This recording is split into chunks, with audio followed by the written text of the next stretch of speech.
প্রিয় দর্শক, আজকের ভিডিওতে সর্বশ্রেষ্ঠ একটি দোয়া আমি আপনাদের সঙ্গে শেয়ার করব, যে দোয়াকে বিশ্বনবী সাল্লাল্লাহু আলাইহি ওয়াসাল্লাম বলেছেন যে এই দোয়া হচ্ছে সর্বশ্রেষ্ঠ দোয়া। প্রিয় দর্শক, হাদিস শরীফের মধ্যে এসেছে, মা আয়েশা রাদিয়াল্লাহু তাআলা আনহা বললেন যে ইয়া রাসূলুল্লাহ, উত্তম দোয়া কি, অর্থাৎ সর্বশ্রেষ্ঠ দোয়া কি? আল্লাহর নবী সাল্লাল্লাহু আলাইহি ওয়াসাল্লাম তখন একটি দোয়া বলেছিলেন। প্রিয় দর্শক, দোয়াটি বলতে গিয়ে তিনি বলেছেন, হে আয়েশা, এই দোয়াটি হচ্ছে পূর্বে যত নবী যত পয়গম্বরগণ এসেছেন সকলে আল্লাহ পাকের কাছে যা যা দোয়া করেছে সকল দোয়া হতে শ্রেষ্ঠ দোয়া।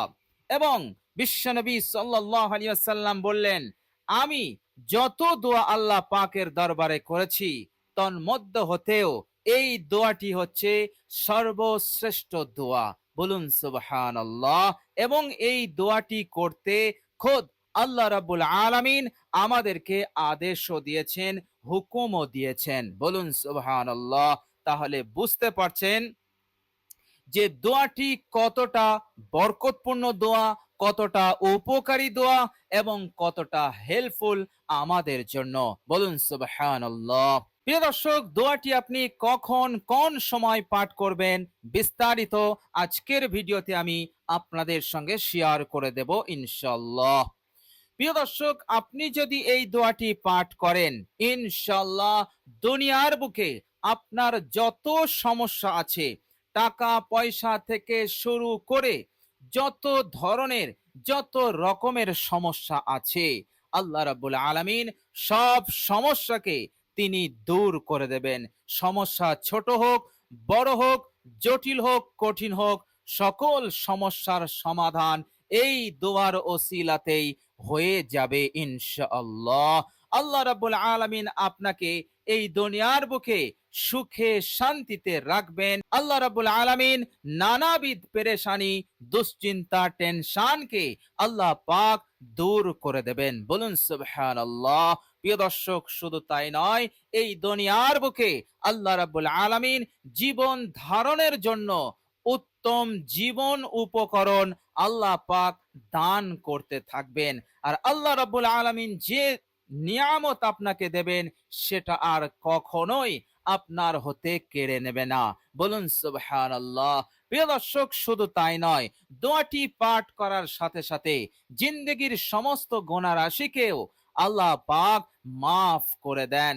আপনার জিন্দেগিতে যদি অনেক বড় বড় গুনাহ হয়ে থাকে, ইনশাআল্লাহ আপনি যদি দোয়াটি পাঠ করেন আন্তরিকতার সহিত, গুনাহের ওপর অনুতপ্ত হয়ে, আল্লাহ পাক সমস্ত গুনাহকে মাফ করে দেন। বলুন সুবহানাল্লাহ। প্রিয় দর্শক, শুধু তাই নয়, দুনিয়ার বুকে আমাদের অনেকের অনেক রকম আশা আছে, মনের বাসনা আছে, ইচ্ছা আছে। আল্লাহ রাব্বুল আলামিন আপনার মনের নেক বাসনা, নেক ইচ্ছাকেও পূরণ করে দেবেন। আপনি যদি অসুস্থ হন, আল্লাহ পাক আপনাকে দ্রুত সুস্থতা দিয়ে দেবেন। সুস্থতা কত বড় নিয়ামত! বিশ্বনবী সাল্লাল্লাহু আলাইহি ওয়াসাল্লাম বলেছেন যে সুস্থতা হচ্ছে অনেক বড় নিয়ামত। বলুন সুবহানাল্লাহ। সুতরাং সুস্থতার কদর করো।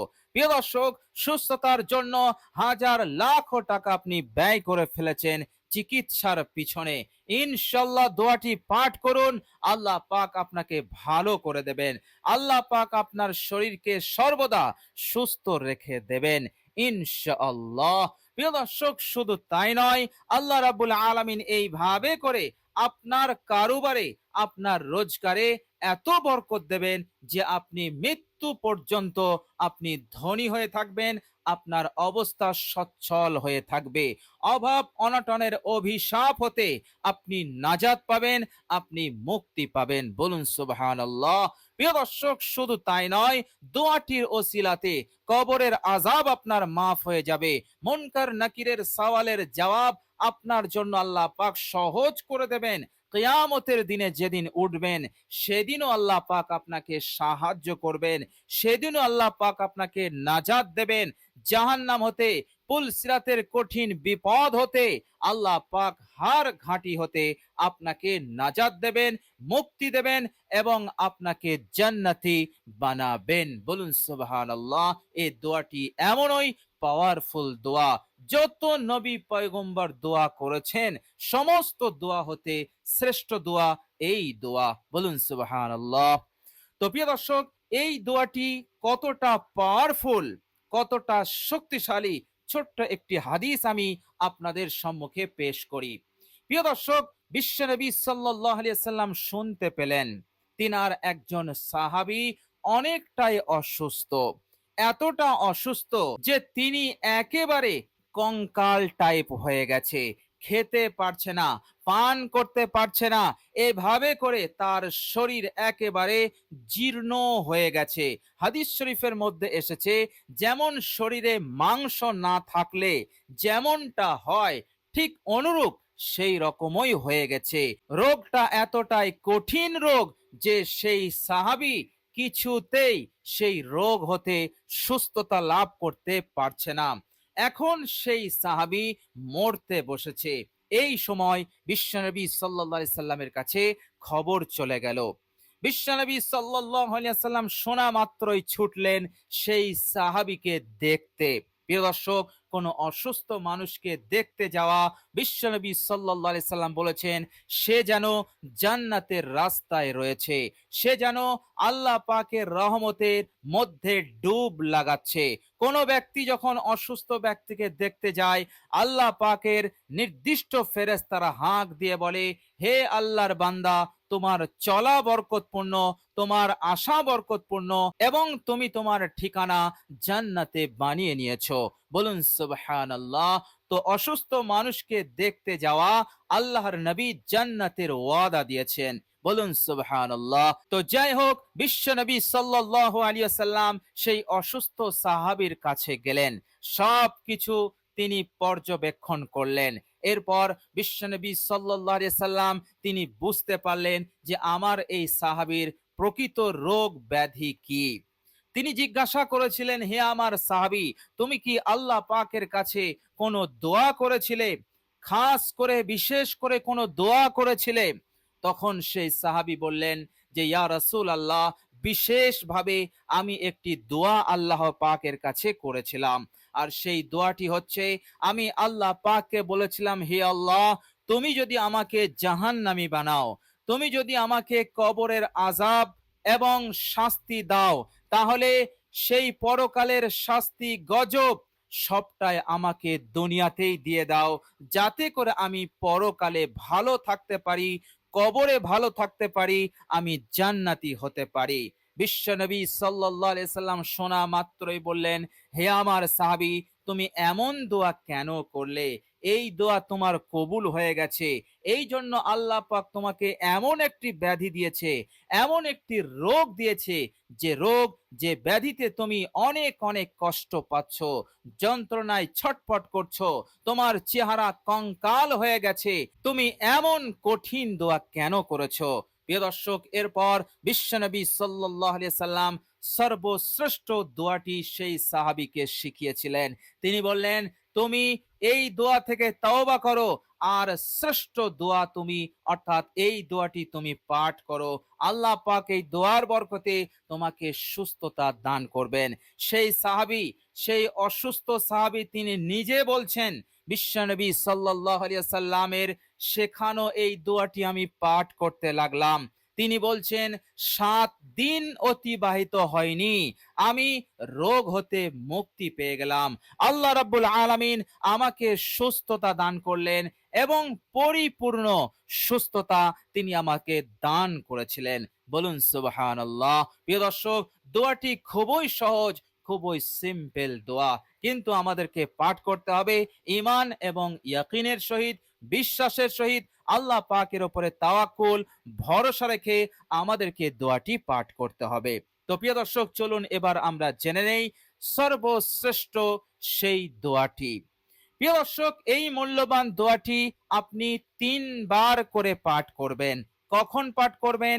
5 ওয়াক্ত নামাজের পর আপনি এই মূল্যবান দোয়াটি 3 বার করে পাঠ করবেন। দোয়াটি হচ্ছে, রব্বানা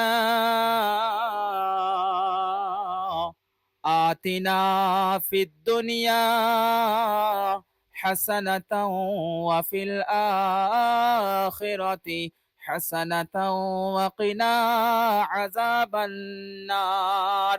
প্রিয় দর্শক, এটি হচ্ছে কোরআনুল কারীমের একটি আয়াত। আল্লাহ রাব্বুল আলামিন এই দোয়াটি করার আদেশ দিয়েছেন, যে দোয়াতে বলা হচ্ছে, হে আল্লাহ, হে আমার প্রতিপালক, আপনি আমাকে দুনিয়ার বুকেও মঙ্গল, কল্যাণ, হাসানা দান করুন। এর মতলব হচ্ছে দুনিয়ার যাবতীয় কল্যাণ, মঙ্গল, নিয়ামত আপনি আমাকে দিন। শুধু দুনিয়াতে নয়, পরকালেও আপনি আমাকে হাসানা দান করুন, ভালাই দান করুন, কল্যাণ দান করুন, মঙ্গল দান করুন, এবং আমাকে আপনি জাহান্নাম হতে নাজাত দিন। বলুন সুবহানাল্লাহ। এই দোয়াটি করলে দুনিয়ার বুকে আপনি সুখী হবেন, ধনী হবেন, মৃত্যুর পরে আপনি জান্নাতি হবেন, আল্লাহ পাকের পেয়ারা বান্দা হবেন। বলুন সুবহানাল্লাহ। বিশ্বনবী সাল্লাল্লাহু আলাইহি সাল্লাম তিনি তেনার জীবদ্দশাতে সবচাইতে বেশি পরিমাণে যে দোয়াটি করেছেন, সেই দোয়াটি হচ্ছে, রব্বানা আতিনা ফিদ দুনিয়া হাসানাতাও ওয়া ফিল আখিরাতি হাসানাতাও ওয়া কিনা আযাবান নার। তো প্রিয় দর্শক, খুবই সিম্পল, সহজ দোয়া, আমরা অনেকেই জানি, কিন্তু এর গুরুত্ব, এর মহত্ব কতটা হয়তো অনেকেরই কাছে এটা অজানা। এই জন্য আজকের ভিডিওতে বিস্তারিত আমি আপনাদের সঙ্গে শেয়ার করে দিলাম। তো প্রিয় দর্শক, এই মূল্যবান দোয়াটি গুরুত্ব মহত্বের সঙ্গে এবং অত্যন্ত ঈমান ইয়াকিনের সহিত আপনি পাঠ করুন। ইনশাআল্লাহ আপনার ভাগ্য পরিবর্তন হবেই হবে। ইহকাল এবং পরকালে আপনি সফল কাম হবেন ইনশাআল্লাহ। তো প্রিয় দর্শক, খুবই মূল্যবান দোয়া। আল্লাহ রাব্বুল আলামিন যেন আমাদের সকলকে মূল্যবান দোয়াটি বেশি বেশি করে পাঠ করার তৌফিক দান করেন। সকলে বলি আমিন। প্রিয় দর্শক, কমেন্ট বক্সে একবার আমিন লিখে দেবেন। আজ এ পর্যন্তই। সকলে ভালো থাকুন, সুস্থ থাকুন। ভিডিওটি ভালো লাগলে একটি লাইক এবং শেয়ার করে দেবেন। প্রিয় দর্শক, শেষে আমার আন্তরিক সালাম নেবেন। আসসালামু আলাইকুম ওয়া রাহমাতুল্লাহি ওয়া বারাকাতুহু।